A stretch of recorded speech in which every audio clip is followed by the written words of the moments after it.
and welcome to So What If I Sew. I'm Jess and this is my YouTube channel that goes with the blog, and it's about sewing, dressmaking and all things stitch related.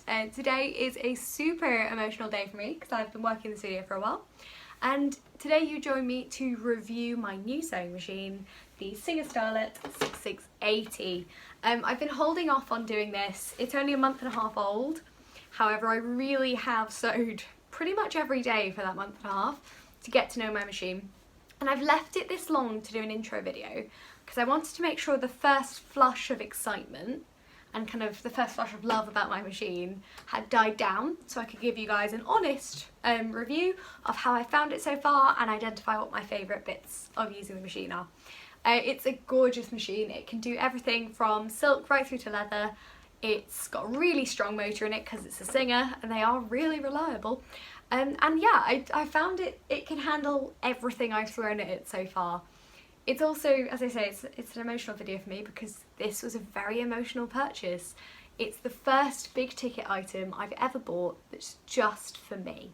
It's not work related, it's not for me and my partner, it's just for me, and for that reason alone it's got a really important place in my heart. I love this machine. I did get it on a deal on the Singer outlet, so it does come with an extending table and it's got a great range of functionality. So it's semi-automated, it's got a proper stitch selection panel that is automated, however it's still manual in the sense that, you know, you still sew the same way with it, you just choose your stitches differently, which I really like. It's got a side tilt machine. It's got a side loading thread at the back, and honestly I've had no thread jams at all in the last nearly 2 months, which is pretty incredible, to be honest. You will see some costume changes and some location changes in this video. That is because I've actually filmed this over quite a while, as I've sort of got to grips with each step. You do learn to use the buttonhole function on camera with me, so enjoy that. I was so excited that I had to. And also, this machine actually comes with a lot of extra stuff. So I've put a picture up of all the different feet it comes with. I am slowly exploring these. I've probably used about half of them so far, and honestly I may do a video just on how many different options this machine has in terms of feet and functionality. So I hope that this will be an informative and useful video. Let me know in the comments below if you've got one of these, if you've got a Singer machine, if you're thinking of upgrading. This is a great model. It will do everything you want it to do, and quite frankly I can't see myself needing to buy another machine for the next 10 years. So I hope you find this video useful, and I'm really looking forward to sharing it with you.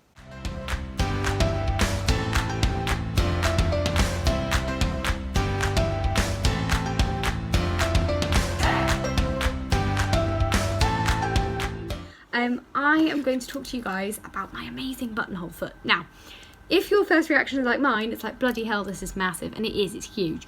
But it's got various things about it that I absolutely love. So, first of all, I'm using quite a big button, so that this is a good demo. We have large button, we have buttonhole foot. So if we, as you'll see, there's like a little, looks like a little roof here.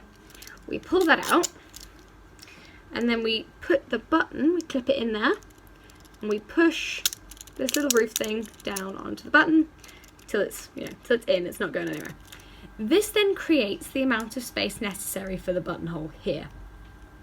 So we put this in, a foot onto the machine, and it can't go any further obviously than here, and then what we do is we slot the buttonhole tag at the back into the foot to make sure everything fits together. So let's have a go at that. So here we are I've taken my presser foot, my standard presser foot off, and we're going to replace it with the buttonhole foot. We open, place it down flat, and you squish it in so the button is held securely, and that is the size of your buttonhole. So, first step. Second step, we need to attach it to the machine. So let's make sure our thread's pulled out. Now, this machine has a function which is actually one of the big reasons I bought it, is its extra high presser foot. So there's the normal standard down and up, but if I press it up again, it goes up extra high and allows me to attach things like this, or for example to sew much thicker fabrics that need a higher press and lift. So here we go. It's attached like a normal foot. However, then we slide this back and this lovely buttonhole tab comes down and it sits between this back stop and this front stop here. And it sits between the two of them and it stops the buttonhole going any further than it needs to create the buttonhole for your size. So there we are. That's the buttonhole set up. So top the needle down. Normal press foot operation as per usual. Again, we make sure this is still in between, which it is. And you want about 4 inches of thread sticking out according to the instructions. Because we need to select our stitch. So here is my beautiful stitch panel. It's got everything I could possibly want on it. We want a straight buttonhole to start with, which is 74. So I'm going to go up and select that on my panel. There we go, ready. And I could make that shorter to 0.5 or longer to 0.8. I'm going to go for 0.8 just because it's a starting one. Now, here we are set. Let's pop that needle back down. So we're in. Now, theoretically, we need to hold the top thread and then we use the foot and start the machine. This fabric is quite light, so it starts by going back and then it's going across. Now it's doing the zigzag for one side of the buttonhole and it can't go any further than there, so back it goes. I'm going to change the angle of the camera slightly so you can see what it's doing.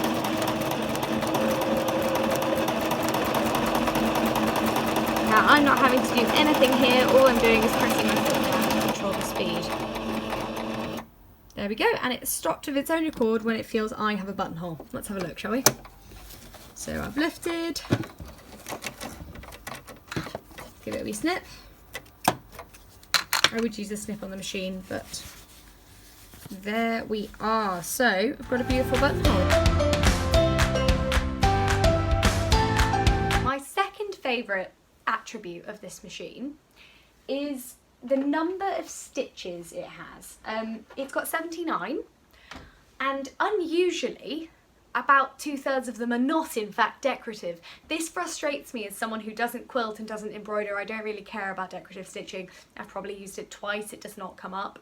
I care about functional stitching, and when I first got this I was a bit unsure, but actually really impressed. So you've got your standard kind of straight stitch options, and then actually you've got a huge range of zigzags, which is great, love it, especially someone who wants to start working into kind of making lingerie. Zigzags are kind of your best friend. And then I thought, what were decorative stitches, but are actually, like, you have 2 decoratives and then you actually go to like overlock stitches, which is awesome. This machine has got, that I can find, definitely 3, possibly 4. And it's got other stitches as well that you can use as a cover stitch, which I thought was fantastic. As somebody who cannot afford an overlocker and doesn't have house room for one, it's really changed the game for me in finishing garment edges. As you can see if you watch my Amaya blouse vlog, you can see me finish all the edges using it. I was so impressed, it works really well, especially as something I didn't really, I wasn't sure about. The middle range is all pretty much decorative, but it's fine, it is what it is. But then this bottom row, you have got 6 choices of buttonhole, and they're all, as you will see and have seen, they are all one-step buttonholes, and it is beautiful. So you've got like a broad square, you've got a like thin rectangle, you've got 2 types of keyhole and 2 types of sort of doorway ones, I think of. I don't know what they're actually called. But also, on this machine, you have the option to actually sew on buttons with the machine. I did that for the first time actually on this garment. It's one of the reasons I'm wearing it in this video. And it literally, I sewed the entire garment buttons on in less than 5 minutes. It was incredible. I'm not somebody who relishes hand sewing, and I hate sewing on buttons. So this is a revelation. I love it. This is so exciting. But I really have found that I've used, yes, there's 79 stitch options. I'm never going to use them all, but I have found I've used a lot more of them than I have on previous machines. So I'm excited. I may take some forays into decorative stitching, we will see, but I'm really impressed so far.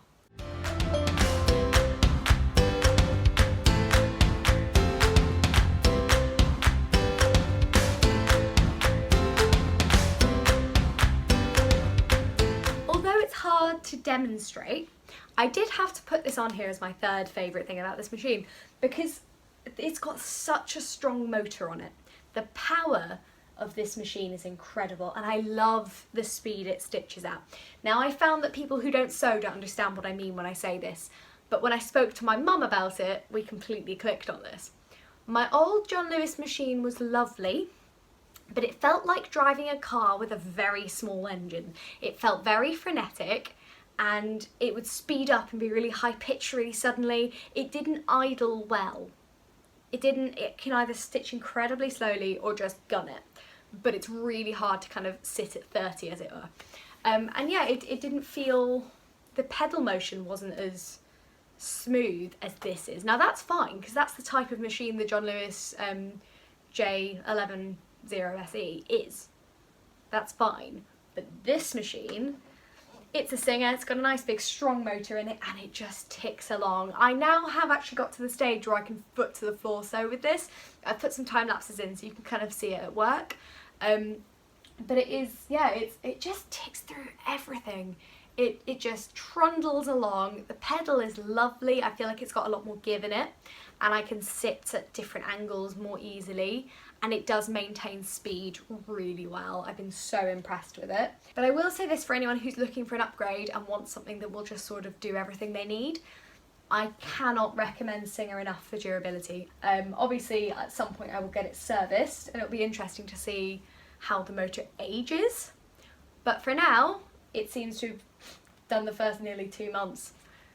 You know, feels completely new still. So that's really comforting, especially in something you spent a lot of money on. This is a sort of silly one, but it had to go on here because it just made me smile. The bobbin wind mechanism on this, I love it. I love everything about it. So you take the thread through, just unthread my machine. You take it through the little bobbin tension dial, as per usual, goes onto here. You slide the bobbin over to this side, and then here is where the magic very much happens. So if I were to set this up, so here we go. I'm now winding my bobbin, okay? Watch this. That's right, nothing moves. It's incredible. I love it. I know that lots of other machines have this too. I know there will be people watching this going, what are you talking about? This is not exciting. But for me it is, because on the John Lewis ones, your needle goes absolutely mental. It's hilarious. It tries to sew air, and it always worried me that I was like, oh God, what if it hits something, or I've got to be really careful, make sure nothing's in the way. This is lovely. The rest of the machine is just calm while the bobbin winder is doing all the work, and I love that. I think it's just such a nice feature. I know lots of other machines have it, but it had to go in because I was so impressed by it as well.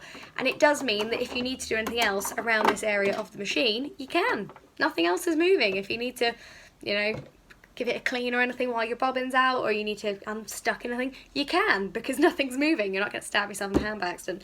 Definitely not from personal experience. But yeah, it's great. I found that just to be one of those nice little things that makes me smile. And after all, this is a machine for a hobbyist. I'm not a professional.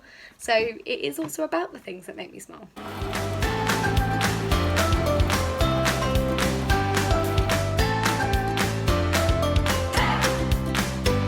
As part of the introduction to this machine, I am going to show you how to take off the foot plate. So it comes with this nice little screwdriver, and it fits right in there, and we just turn. I've already pre-loosened it because I couldn't do it with one hand. So there we go, and then we can get it out by hand. So we can take off the foot plate. So the foot plate comes off, And then in here, underneath, we can see mine really does need a clean. But also, you can see all the fluff in here. So, with the machine, you get given this nice little brush. There's also an unpick in here. And we can go through and brush down all the fluff out of the machine. May actually get a hoover in here later. There's a lot of dust. So I'm going to go through and clean this today because I'm about to start a big project. But you can go all the way through, and then if you want to, you can then obviously get in here and you can dust up, you can dust through, get the bobbin out. It's, I would say, one of the big features of this machine that I really appreciate is how easy it is to actually access the action areas and fix your own problems. So that's my machine.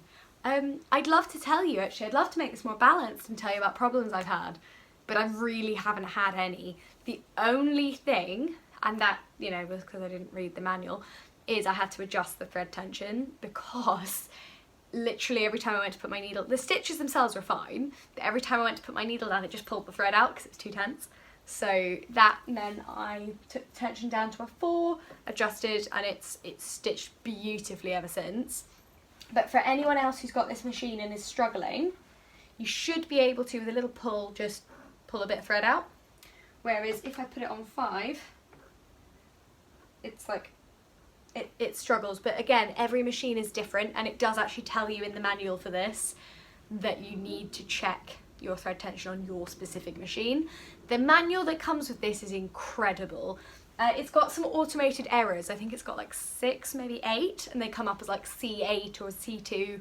There's a couple I've learnt, like C2 means your button tab is down and you can't sew normally when that's down, but you also can't sew buttonholes unless it's down.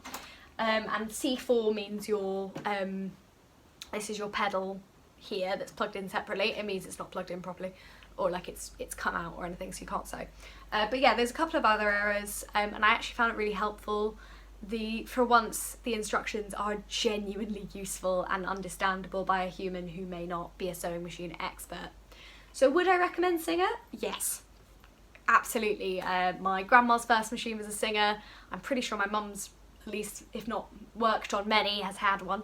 And yeah, I feel like it's the right step for me after having sewed on the John Lewis one for quite so long. So if you're looking for a great upgrade option, this gal is here and she'll do everything you need. Obviously there's loads of great machines on the market, so what I would recommend is, if you can, it's not been possible for me in lockdown because I'm asthmatic, but if you can, go in and actually have a go at a sewing machine. Go and give them a feel, because your machine will be right for you. Sometimes it's hard buying them online. I was so nervous that this would arrive and I wouldn't like it, but actually I adore this machine. It's wonderful. So here we are. I'm looking forward to many years sewing on this gorgeous gal, and yeah, you'll see everything I've made, everything I've ever vlogged, she's sewed. So if you've got any questions, let me know. Drop me a message, comments below. If you've got this machine, has this been your experience? Have you had other issues? Let me know. Love it. Not that you've had issues, but I love to hear from people. And yeah, if you enjoyed this video, give it a wee like and subscribe, and hopefully I will see you for my other videos and sew alongs. But otherwise, have a great night, guys.